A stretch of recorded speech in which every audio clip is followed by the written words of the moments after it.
Internautas, voltamos a relembrar 1996, já que tivemos no último domingo, na Arena Joinville, o primeiro jogo da decisão de 2016. Então vamos voltar no túnel do tempo, 20 anos, a decisão lá em Chapecó, na década de 90. O primeiro jogo foi 2-0 Joinville, já contamos essa história. O segundo jogo, que teria, mas não houve, foi em Chapecó, em julho de 96. O Joinville voltou para casa naquela madrugada, muito foguetório no entorno do Hotel Bertazzo. Essa partida não aconteceu. E é a partir de agora que vamos contar a história desse segundo jogo que não houve e a decisão que aconteceu em dezembro e a Chapecoense foi a campeã. 13 de julho de 1996. Tudo indicava para a decisão em Chapecó, mas os rumos dessa história mudaram da noite para o dia, ou melhor, durante a madrugada. Um foguetório no entorno do hotel onde estava a delegação do JEC não deixou ninguém dormir. O presidente do clube, Wilson Florencio, indignado, ordenou que a delegação voltasse para Joinville. Os jornais da época nos fazem relembrar daquele triste momento, porque a Chapecoense entrou em campo, deu a volta olímpica, mas o título não foi decidido nas 4 linhas e sim no tapetão. Uma extensa batalha jurídica se desenvolveu nos tribunais, aqui no TJD de Santa Catarina e no STJD no Rio de Janeiro. Longos 6 meses até a marcação da data da grande final. A decisão do Campeonato Catarinense de 96 só foi acontecer no dia 18 de dezembro daquele ano. Agenor Pizzirin, por exemplo, já não era mais o técnico da Chapecoense, ele foi para Apucarana, e Joel Castro Flores foi o treinador do Verdão em dezembro. Muitos jogadores dos dois times também não estavam mais no fim do ano, porque essa final era para ter sido disputada em julho. Em dezembro de 96, a Chapecoense se sagra campeã catarinense. Marquito fez o gol no tempo normal, aos 40 do segundo tempo. Estádio Índio Condá lotado, levou o jogo para a prorrogação, o Marquito. Na prorrogação, aos 13 minutos da etapa final, Gilmar Fontana fez o gol do título para a Chapecoense. O Verdão, então, pôde festejar o segundo título estadual da sua história. O primeiro tinha sido em 1977.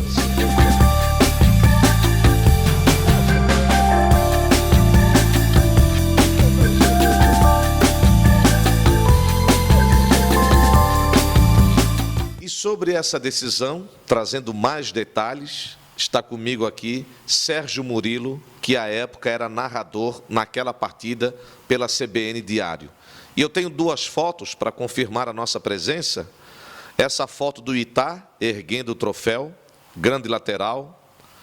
E eu estou ali, entrevistando o Itá no meio de um bolo de repórteres, no meio do campo, não era Arena Condá ainda, era Estádio Índio Condá, e a gente fazendo a reportagem para Florianópolis. E também na outra foto, isso aqui, se não me engano, é o presidente da época, o homenageado. Estou ali próximo a policiais militares, o torcedor do Verdão com muitas bandeiras. Enfim, a emoção de cobrir mais uma decisão de campeonato catarinense. Sérgio Murilo, hoje narrador da Rádio Guarujá. Naquele jogo tu foi narrador, né? Mas o narrador era do Teles e Márcio Martins.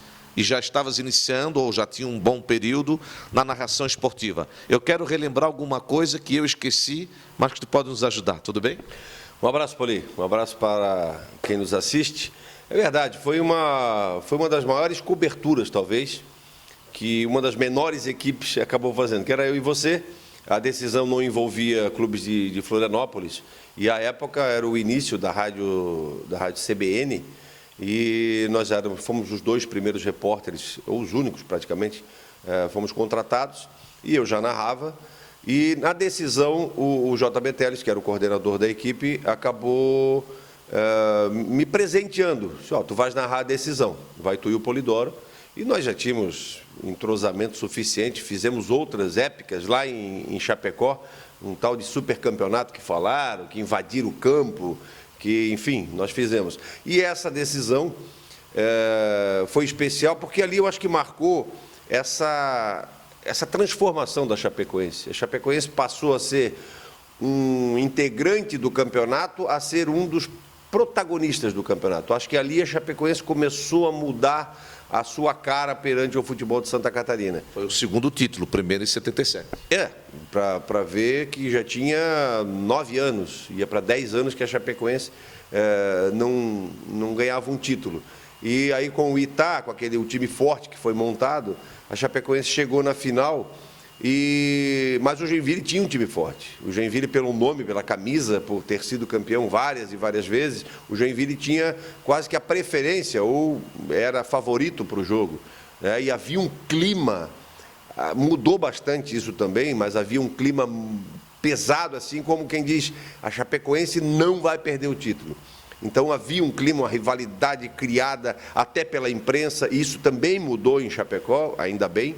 Os profissionais mudaram também um pouco a sua concepção de o que é futebol, o que é uma disputa, e a gente sentiu isso. A gente chegou, acho que próximo ao meio-dia da véspera do jogo, e ali já se sentia o clima, todo mundo com camisa da Chapecoense, aquele clima meio que de decisão, não podemos perder o título, e mais ou menos já se projetava um jogo, entre aspas, complicado, assim, um jogo para um árbitro que teria que ter muito pulso para segurar, e não foi diferente, né?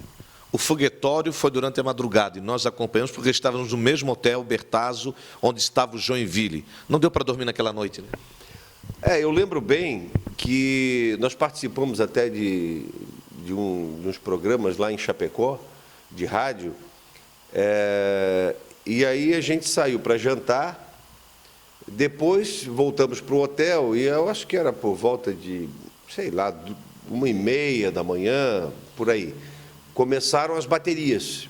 Você lembra que os fogos espocavam, assim, era uma bateria de fogos em cima do Hotel Bertazzo, chegava a tremer as estruturas metálicas, ali, as esquadrias de alumínio, os vidros do hotel, e aí parava.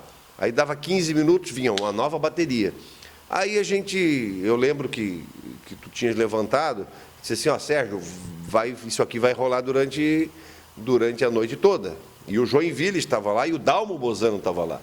Aliás, o único que não... O Dalmo não se botava em confusão, né? Não, eu não ouvi nada disso, Dalmo.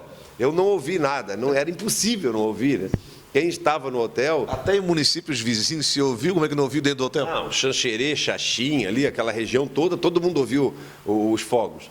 E aí eu lembro que vamos ficar alerta porque isso aqui o bicho vai pegar. E eu lembro que a gente levantou, trocou de roupa e ficamos a postos.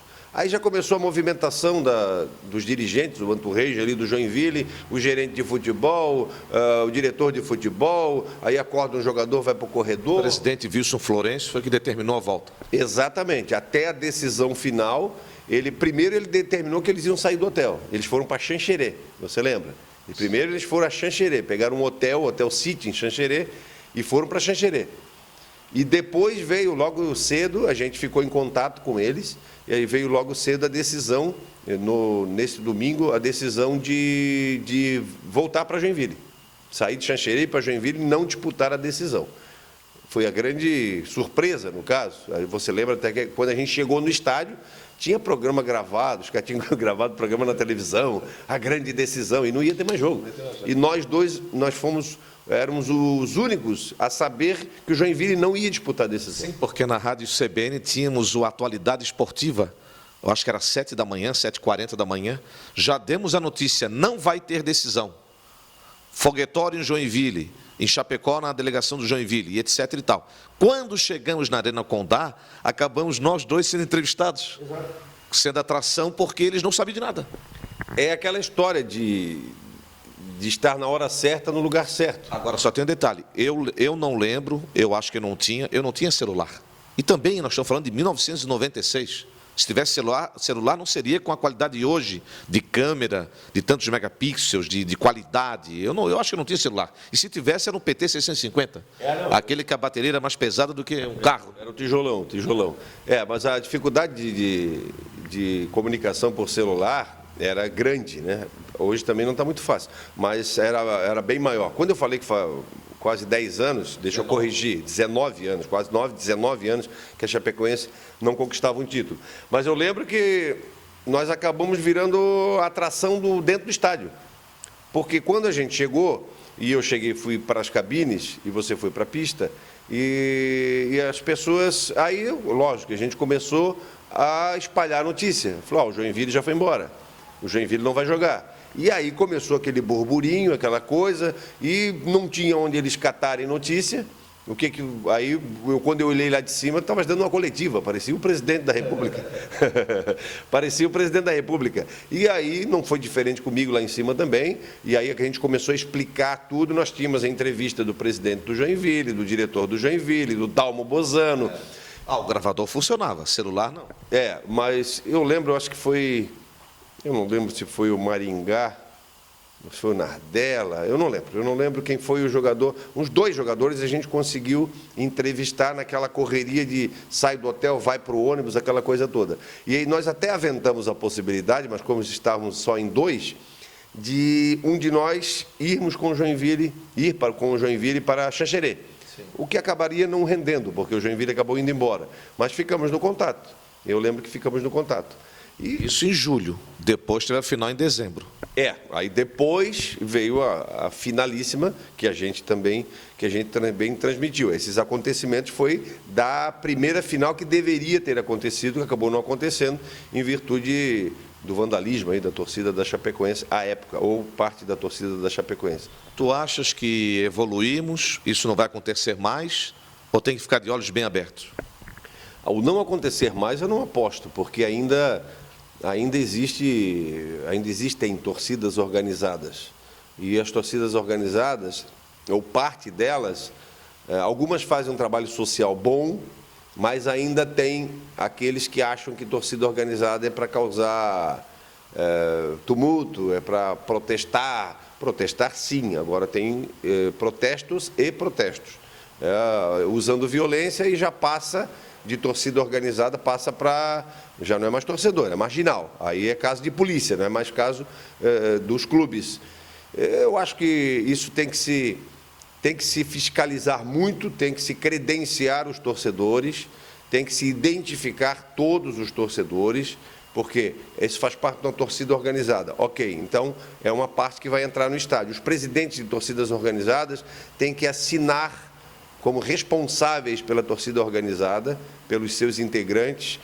E isso vai demorar ainda um processo. Nós temos muita violência, nós temos muita participação errada desses torcedores, entre aspas, no campo de futebol. Agora, em 96, quem soltou os fogos? Que eu não lembro. Alguém foi preso? Não, mas aí se você for enumerar fatos que não deveriam ter acontecido em estádio de futebol e ninguém foi preso, hoje, na ressacada, no Scarpelli, tem um monitoramento que, de um lado da arquibancada, você pega lá do outro lado o cara penteando o cabelo, mas ninguém é preso. Quer dizer, envolvimento, torcida X do Figueirense contra a torcida Y do Avaí, 200 brigaram, ninguém foi preso. Bom, mas ninguém foi preso? Então vai no presidente. Vai no presidente da torcida organizada, faz alguma coisa. O problema é que aonde não tem lei, vira terra sem lei. E aonde não há punição, segue o baile. Vamos fazer de novo, e vamos fazer de novo. E se eles saírem na manchete do jornal, melhor ainda. Eles têm aquilo como um troféu. Então, pois é.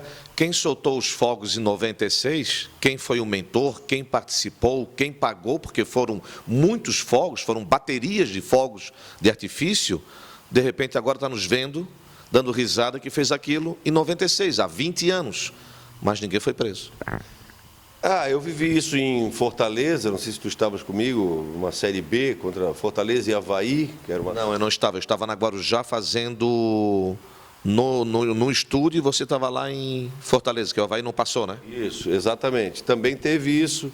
No Hotel do Avaí, sobre o Hotel do Avaí. Aqui em Florianópolis, as torcidas de Avaí, Figueirense... recente, Figueirense e Joinville? Exatamente. Então, e também é uma coisa antiga, uma coisa já ultrapassada. Acho que nem na Libertadores tem mais isso. Futebol se ganha dentro de campo. Mas, voltando ainda a primeira decisão que acabou não acontecendo entre Chapecoense e Joinville, para a rapaziada que está em universidade, que está saindo da universidade, que está formada e tentando aí o caminho do jornalismo, tem uma frase que diz: não basta competência, não basta vontade, tem que ter sorte, né? E nós tivemos sorte. Mas foi um acontecimento ruim? Foi, mas ninguém teve culpa, mas nós estávamos exatamente no local onde aconteceu. Se dormíssemos muito cedo, às 8 da noite, por exemplo, não teríamos pego nada disso. Mas como a gente foi dormir um pouquinho mais tarde, aproveitando o Chapecó, aí pegamos tudo durante a madrugada. É verdade. Menos mal que depois aconteceu a final, Joinville tomou os cuidados, etc. Aconteceu a final, o Chapecoense foi campeã e vida que segue. Hoje a Chapecoense é um dos grandes times do futebol de Santa Catarina. E vamos nos encontrar em Chapecó para essa grande final do dia 8 de maio. Com certeza. E a final está aberta, né? A decisão está aberta. A Chapecoense, eu não sei psicologicamente como chega a Chapecoense. Primeiro, ela projetou, pela competência dela, ela projetou um título invicto. Ela perdeu a invencibilidade. Depois ela projetou, mesmo sem invencibilidade, o título do retorno para não haver uma decisão. Ela perdeu o retorno. E a Chapecoense, nesses 3 últimos jogos, ela perdeu 3 partidas. Perdeu 3 partidas seguidas. E uma para o Joinville dentro de casa. Eu não sei como a Chapecoense vai reagir agora a esse quase título na mão para um distanciamento. Vamos ver, vamos ver. Valeu. Bom te rever 20 anos depois, aqui contando a história do jogo que não houve e depois o que houve e a Chapecoense foi a campeã. Grande abraço, é um prazer, estou sempre à disposição e tu sabe que quando a dupla aqui se junta, dá barulho. Ou a gente faz ou o barulho acontece. Não tenha dúvida, valeu. Está aí Sérgio Murilo, Polidoro Júnior, na grande final de 96, aquela que não houve e que ficou para a história por conta do foguetório. Nós dois estávamos lá. Isso é história e ninguém tira.